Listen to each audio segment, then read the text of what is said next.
Ya? Iya, lebih banyak, lebih sering di lingkungan gereja. Sehari-hari masih di gereja Paroki Kumba? Di Paroki Kumba. Kemudian saya dipercayakan mengelola 3 situs berita. Paroki Kumba, Paroki Katedral, dengan Keuskupan Ruteng. Luar biasa ini. Ada 3 aktif mereka sejak zaman Pastor Paroki Romo Andi Latu Batara. Wadah yang terbentuk waktu itu diteruskan dengan baik sampai sekarang di zaman Romo Dino. Di situ mereka bisa mengekspresikan diri seperti yang terakhir itu ada tablo Jalan Salib di Paroki Kumba. Itu kali ini mereka yang minta Rangkaian pesta Paskah kemarin. rangkaian pesta Paskah. Anak-anak muda yang menggunakan media sosial memang sering terjebak dalam apa yang kita sebut sebagai subjektivitas bermedia. Kadang media sosial mereka gunakan semau gue. Dan tadi disinggung juga, kita sebut saja free sex, ya, fenomena yang tidak bisa kita tutup diri, ya, itu terjadi di tengah masyarakat. Sebagai orang muda Katolik, kami berpikir bahwa gereja selalu ada yang baru. Floresnet TV.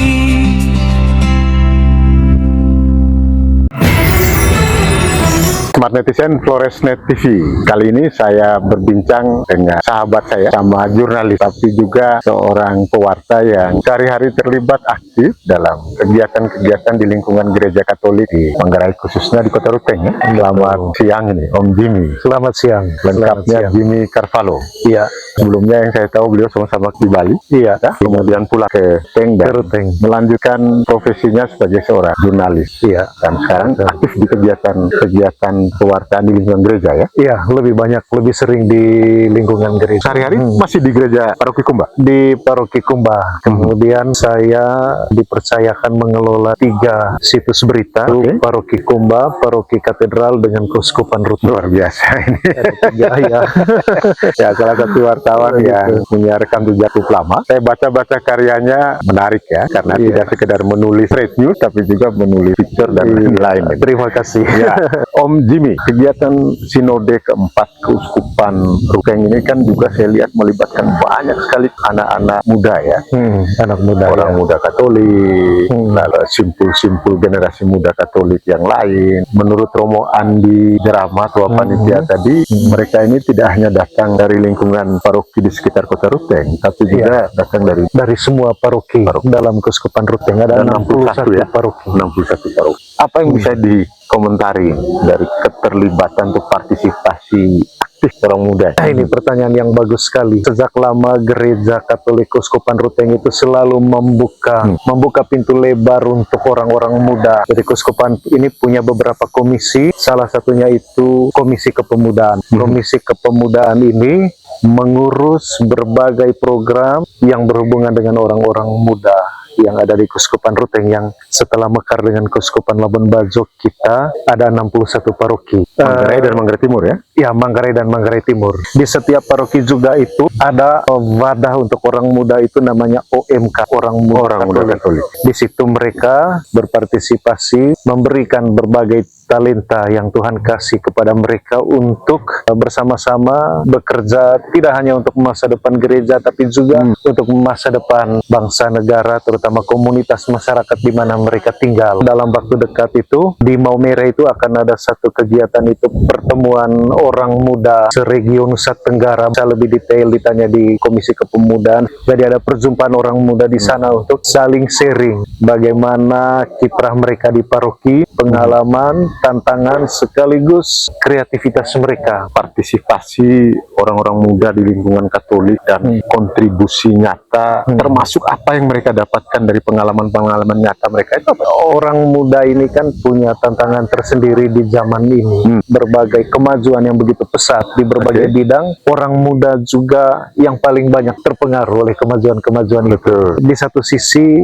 mereka merasa bahwa itu tantangan yang tidak bisa ditolak. Di sisi lain mereka juga menyadari bahwa mereka harus membentengi diri. Salah satunya, selain ada norma-norma di tengah masyarakat, juga membentengi diri dengan menjadi bagian dari orang muda Katolik. Sejauh ini yang kami amati, teman-teman muda ini cukup banyak yang aktif di paroki-paroki, kemudian di keuskupan, mereka mendukung berbagai program yang ada di paroki. Saya ambil contoh misalnya di paroki Kumba, di paroki kami, orang muda itu, OMK atau orang muda Katolik sekarang itu cukup aktif. Mereka sejak zaman Pastor Paroki Romo Andi Latu Batara, wadah yang terbentuk waktu itu diteruskan dengan baik sampai sekarang di zaman Romo Dino. Di situ mereka bisa mengekspresikan diri seperti yang terakhir itu ada tablo Jalan Salib di paroki Kumba itu kali ini mereka yang minta Rangkaian pesta Paskah kemarin, rangkaian pesta Paskah. Kemudian yang kedua juga yang menggembirakan kita tentu tidak hanya sebatas itu. Mereka tidak menjadi orang muda Katolik yang eksklusif tapi inklusif.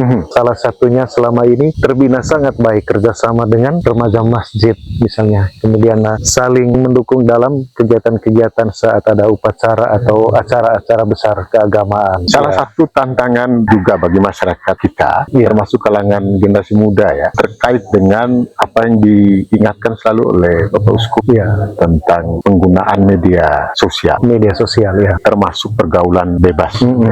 Yang selama ini juga dilakukan oleh orang-orang muda Katolik apa untuk kemudian merespon apa yang diserukan oleh Bapak Uskup. Sinode 4 terutama di sesi kedua yang sedang berlangsung saat ini, hari kedua kegiatan menghadirkan pembicara pakar komunikasi namanya Romo Haryat Moko, mengajar ilmu komunikasi di UI, Sekolah Tinggi Ilmu Kepolisian juga. Materinya sangat bagus. Salah satunya itu bagaimana dia mendorong supaya baik di keuskupan maupun di paroki-paroki orang muda menjadi pionir-pionir untuk bisa mengajak teman-temannya menggunakan media sosial dengan lebih bertanggung jawab. Kemudian kalau kita lihat kenyataan sekarang memang tidak mudah. Anak-anak muda yang menggunakan media sosial memang sering terjebak dalam apa yang kita sebut sebagai subjektivitas bermedia. Kadang media sosial mereka gunakan semau gue begitu. Dan ini menjadi tantangan tersendiri, tapi kita tentu berharap dari Sinode 4 sesi 2 ini kan ada banyak program juga yang bersentuhan langsung dengan orang-orang muda dalam hal pewartaan, termasuk salah satu di dalamnya itu bagaimana bijak menggunakan media sosial. Kemudian tadi disinggung juga kita sebut saja free sex ya, fenomena yang tidak bisa kita tutup diri itu terjadi di tengah masyarakat. Sebagai orang muda Katolik kami berpikir bahwa gereja sering menghimbau, memberikan himbauan kehadiran orang-orang muda di mana saja, baik di tengah keluarga, di tengah lingkungan masyarakat maupun di tengah komunitas gereja. Mereka harus bisa selalu menjadi orang muda, menjadi teladan untuk yang lain, yang selalu membawa hal-hal baik, hal-hal positif untuk sesama mereka. Ini respon orang muda yang diwakili oleh Kraeng Jimmy Carvalho, terutama terkait dengan tantangan-tantangan yang dihadapi dalam kehidupan sehari-hari ya, tentang bagaimana menggunakan media sosial secara bijak, mengurangi praktek-praktek pergaulan bebas di lingkaran lingkungan anak muda. Memang tidak harus berhenti di sini. Ini pasti akan terus berlanjut, disuarakan sehingga upaya-upaya untuk mengatasi berbagai problematika sosial, terutama di lingkungan anak muda, bisa kita atasi secara bersama-sama. Terima kasih Om Jimmy. Sama-sama. Terima kasih. Bye-bye. Sukses selalu.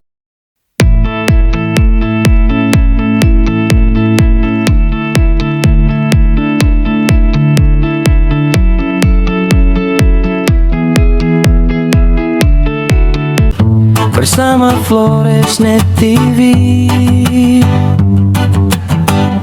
bersama Floresnet TV.